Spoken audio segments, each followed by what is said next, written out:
दूटा पक्ष की बात कहब। सबसे पहले बात कहब अखन के संघीयता के बारे में। पूर्व वक्ता नेता साथी सब कहले था, हम सब नेपाल में रूपांतरण कहने छी। संघीय लोकतांत्रिक गणतंत्रात्मक प्रणाली हमारा सब देश में आले। संघीय लोकतांत्रिक गणतंत्रात्मक प्रणाली के लिए देश में संविधान हम सब बनेने छी। जनता अपन संविधान नेपाल में पहले बेर अपने से बनेने छी, कोई देने नहीं छै। वही संविधान अनुसार 2 बेर चुनाव भ गेलै। लेकिन तैयो एकटा बड़का भारी काम बाकी छै। नेपाली कांग्रेस के सभापति जी एठम छथि, हम अहाँ सब छी, बहुते बात सब करते रहे छी, लेकिन मूल बात जो हमरा से करत चाहिए, सभापति जी मूल एजेंडा जो हाम्रो हुनु पर्ने हो। हामी संघीय लोकतांत्रिक गणतंत्रात्मक संविधान जारी गर्यौं। 2 पटक संविधान को अनुसार निर्वाचन पनि भयो, 3टै तहको। तर सबभन्दा महत्त्वपूर्ण काम, असली काम, तत्कालै गर्नुपर्ने काम अझै बाँकी छ। त्यो काम के हो भने सबै प्रदेशहरूलाई, 7वटै प्रदेशहरूलाई उसको आफ्नो प्रहरी संगठन हुनु पर्दछ। कृष्ण यादवजीले भन्नुभयो, कुनै प्रदेशको मातहतमा प्रहरी संगठन छैन, कुनै प्रदेशको मातहतमा निजामती कर्मचारी प्रशासन छैन। सरकार कसरी भन्ने? सरकारको परिभाषा अंतर्गत 2टा कुरा हुनु अनिवार्य हो। राजनीतिक शास्त्रको क ख ग घ मा सिकाउँछ। सुरक्षा निकाय हुनु पर्यो र प्रशासनिक निकाय हुनु पर्यो।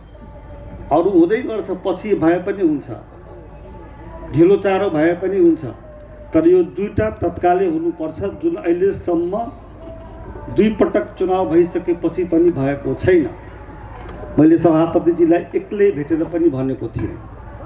अस्ति मैले प्रधानमन्त्री प्रचण्डलाई पनि भेटेर मैले भने, मङ्सिर 1 गते पहिलो पटक संविधान सभा संसदको चुनाव भइसकेपछि तुरुन्तै मैले मिडियामा भनेको थिएँ, अबको 2टा काम बाँकी छ। राजनीतिक काममा हरेक प्रदेशलाई प्रहरी संगठन दिनु पर्यो, प्रहरी संरचना हुनु पर्यो, र त्यस्तै दोस्रो हरेक प्रदेशले आफ्नो कर्मचारीको संगठन बनाउन दिनु पर्यो। इन्डियामा हुन्छ नि, बिहार सरकारको आफ्नै पुलिस छ, बङ्गालको आफ्नै पुलिस छ, उत्तर प्रदेशको आफ्नै पुलिस छ। पुलिस मात्र होइन, मुख्य सचिव, सचिव, कर्मचारी पनि आफ्नै छ। सिम्पल कुरा हो, यसलाई धेरै पढ्नु पर्दैन। हामीले बोर्डरमा भएकाहरूले त्यसै बुझ्छौँ, हामी सबै राजनीतिक शास्त्रीले बुझ्छ। त्यसकारणले नेपाली कांग्रेसले अब महासमितिको बैठक हुँदैछ, हुनेवाला छ। असान्दर्भिक र अनावश्यक चिजको यसलाई एजेन्डा बनाउनु हुँदैन। सान्दर्भिक चिज के हो भने म 3टा कुरा भन्छु। सबै प्रदेशको आफ्नो प्रहरी संगठन हुनु पर्यो, 1।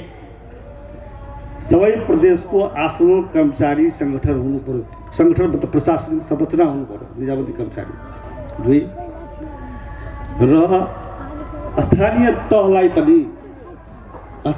तह पनि अधिकार सम्पन्न हुनु पर्यो। र स्थानीय तहको कुनै काम, चाहे त्यो राजनीतिक कुरा होस्, अधिकारको कुरा होस्, विकासको कुरा होस्, बजेटको कुरा होस्, त्यसको लागि काठमाडौँ जानु नपरोस्। आफ्नै प्रदेशको सदरमुकाममा आफ्नै प्रदेश सभा र आफ्नै प्रदेशको सरकारसम्म गइसकेपछि उसको सबै चाहना पुरा होस्, सबै उसको काम फत्ते लागोस्, फरिछोट होस्। यो 3टा महत्त्वपूर्ण काम हो संघीयताको। नेपाली कांग्रेसले यसैको लागि एजेन्डा बनाउनु पर्छ। अब अहिलेको लागि एजेन्डा त्यो भइसकेपछि फेरि अर्को एजेन्डा खोजौँला। अरू एजेन्डाको छैन। अहिले 2084 को चुनाव आउने बेला धेरै बाँकी छैन।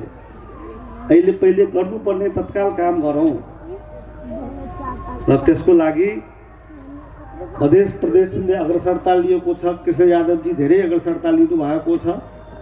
मध्य प्रदेशको सभापति कृष्ण यादव हुनुहुन्छ, मधेस प्रदेशको उपसभापति यहाँ हुनुहुन्छ, उहाँ संसदीय दलको नेता हुनुहुन्छ।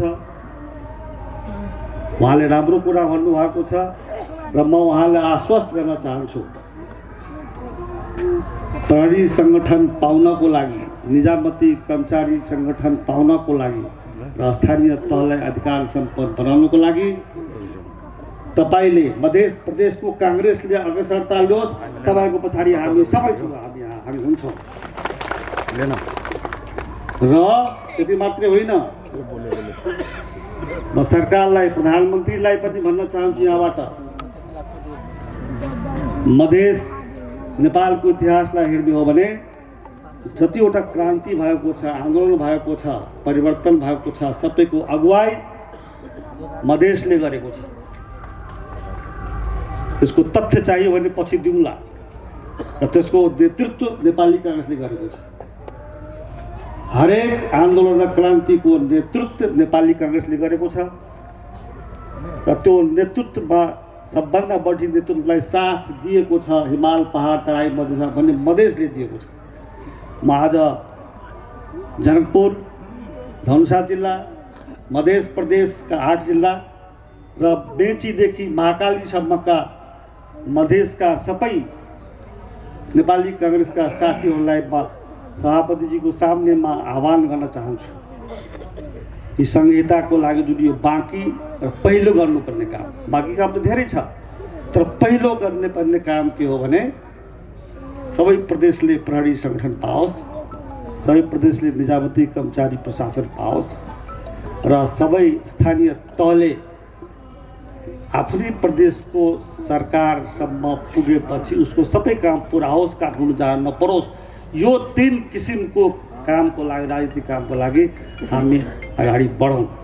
अन्तमा नेपाली कांग्रेसका साथीहरूलाई 3टा शब्दावली उच्चारण गर्न चाहन्छु: कांग्रेस, मधेस र देश।